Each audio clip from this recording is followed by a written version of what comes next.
क्रीडा क्षेत्रातून मोठी बातमी. टीम इंडियाची सेमी फायनलमध्ये एंट्री. वेस्ट इंडिजचा 5 विकेट्सनं पराभव करण्यात आला आहे. भारत विरुद्ध वेस्ट इंडिज यांच्यात कोलकात्यात झालेल्या शेवटच्या सुपर 8 सामन्यात भारतानं वेस्ट इंडिजवर 5 विकेट्सनं विजय मिळवला आहे. यासह टीम इंडियानं सेमी फायनलमध्ये एंट्री मिळवली आहे. टीम इंडिया आता 5 मार्चला इंग्लंड विरुद्ध वानखेडे स्टेडियमवर सेमी फायनल सामना खेळेल. टीम इंडियाला विजयासाठी 196 धावांचं आव्हान मिळालेलं होतं. या संदर्भात ताजे अपडेट देत आहेत आपले प्रतिनिधी अमर काणे.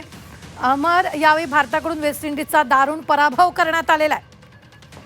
खरं तर आव्हानात्मक स्कोअर होता, तरी भारतीय संघाने यशस्वी पाठलाग करत हा विजय मिळवला आहे. सगळ्यात महत्वाचं म्हणजे आजच्या विजयाचा शिल्पकार ठरलाय तो संजू सॅमसन. खरं तर 2 मॅच पूर्वी तो टीम मध्ये राहील की नाही राहील अशी परिस्थिती होती, पण भारतीय टीमने त्याच्यावर विश्वास दाखवला.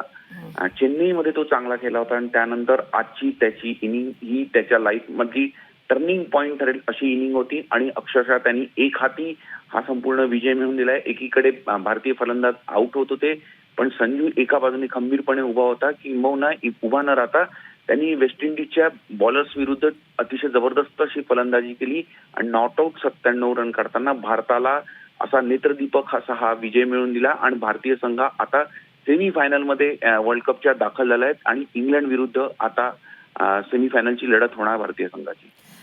अभिषेकच्या कामगिरीबद्दल काय सांगाल आज तुम्ही, अमर? खरं तर अभिषेककडे बरीच अपेक्षा होती, पण अभिषेक आज लवकर आउट झाला. जो अभिषेक गेल्या काही मॅच पासून धुवाधार बॅटिंग करत होता, पण सुरुवातीला या वर्ल्ड कपची सुरुवात त्याची रन निघत नव्हते. पहिले 3-4 मॅचेस त्याचे 0 रन होते. गेल्या मॅच मध्ये सुद्धा तो खेळला, चांगली इनिंग केला, अर्धशतकी खेळ होती, पण तो जो स्ट्राईक रेट होता तो नव्हता. आज पण तो फारसा फॉर्मात दिसलेला नाही. पण अभिषेक आउट झाला असला तरी संजू सॅमसनला गवसलेला सूर भारतीय संघासाठी अतिशय महत्वाचे आहे आणि संजूने अक्षरशः एक हाती हा विजय मिळवून दिलेला आहे भारताला. बरं अमर, तुम्ही असेच आमच्या बरोबर जोडलेले राहा. पूजा पवार आपल्या बरोबर जोडल्या जात आहेत. पूजा, आजच्या मॅच बद्दल काय सांगशील? रुबीना, आजचे मॅचेस जर आपण पाहिली तर भारतीय फलंदाज संजू सॅमसनने 50 बॉलमध्ये 97 धावांची खेळी केलेली आहे. यात त्यानं 12 चौकार आणि जवळपास 4 षटकार ठोकलेले आहेत आणि त्याची खेळी खरं तर भारतीय संघासाठी आज खूप महत्वाची ठरलेली आहे. एक हाती विजय त्याने यात संपादन करून दिलेला आहे. संजूच्या आजच्या कामगिरीबद्दल काय पूजा कमेंट करशील? आपण पाहिलं तर संजूला चेन्नईच्या मॅचमध्ये, म्हणजे गेली जी मॅच झाली होती झिम्बाब्वे वर्सेस, त्या मॅचमध्ये त्याला संधी मिळालेली आणि त्यानंतर आज वेस्ट इंडिज वर्सेस सुद्धा त्याने खूप उत्तम कामगिरी भारतीय संघासाठी केलेली दिसते. यापूर्वी त्याला टीम इंडियामध्ये संधी मिळत नव्हती, मात्र आजच्या महत्त्वाच्या सामन्यामध्ये, आजचा सामना करता हा नॉकआउट सामना समजला जात होता, या सामन्यामध्ये त्याची खेळी जी आहे ती खूप महत्त्वाची ठरली टीम इंडियासाठी. अभिषेकच्या कामगिरीमुळे मोठं नुकसान सुद्धा झाल्याचं आपल्याला पाहायला मिळालं होतं. अभिषेक गेल्या काही मॅचमध्ये फॉर्मामध्ये नव्हता. त्यातला टीम इंडियातून कुठेतरी बेंचवरती बसवावा अशी सुद्धा टीका नेटकऱ्यांकडून केली जात होती. मात्र कोच गौतम गंभीर असतील किंवा कॅप्टन सूर्या असेल, त्याने त्यांच्या कामगिरीवरती विश्वास ठेवला. या सामन्यात त्याची कामगिरी फारशी चांगली ठरली नाही. 11 बॉलमध्ये त्याने 10 धावा केल्यात. मात्र ओव्हरऑल आज टीम इंडियाची फलंदाजी सुद्धा चांगली ठरलेली दिसते. निश्चितच पूजा, धन्यवाद चर्चा केल्याबद्दल. अमर आपले प्रतिनिधी आपल्या सोबत आहेत. अमर, आज अतितटीच्या सामन्यात वेस्ट इंडिजचा पराभव झालेला.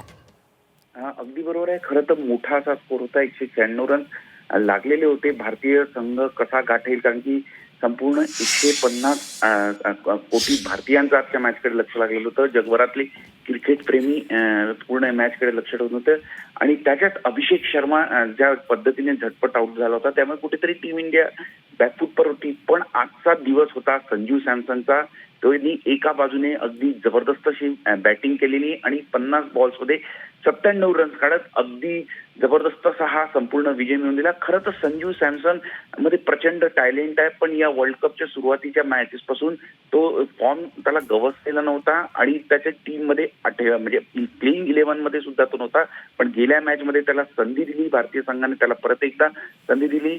चेन्नईत त्यांनी जबरदस्त इनिंग खेळला आणि त्यानंतर त्याला जो सूर गवसलेला होता चेन्नईत, आज त्याने तो कॅपिटलाइज केला आणि आजची इनिंग अतिशय मोक्याच्या वेळी गवसलेला त्याचा सूर भारतीय संघाला हा जबरदस्त विजय मिळून देत गेलेला आहे. आणि सगळ्यात महत्वाचं आजची खेळी एकीकडे महत्वाचे फलंदाज आपले ठराविक अंतरावर आउट होत होते, पण संजू सॅमसनने एका बाजूने एक किल्ला लावून ठेवला आणि भारताला हा विजय मिळवून दिला. बरं अमर, या सगळ्यात महत्त्वाचं असं झालंय की टीम इंडियाचा सुपर 8 मधला हा जवळपास 5वा विजय आहे आणि वेस्ट इंडिजला मात्र स्पर्धेतून पॅकअप करावं लागलेलं आहे.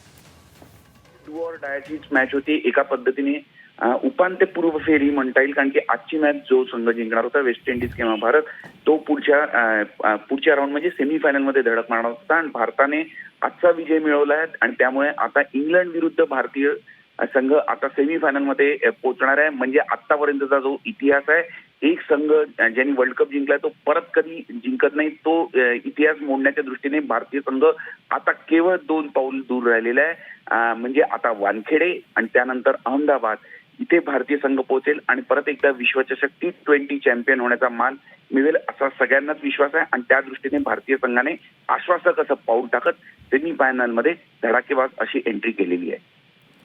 निश्चित धन्यवाद अमर ताजे अपडेट देण्यासाठी. मात्र आपण पाहतो टीम इंडियाची विजयी घोडदौड कायम आहे. वेस्ट इंडिजचा 5 विकेट्सनं पराभव केलाय. टीम इंडिया सेमीफायनलमध्ये दाखल झालेली आहे.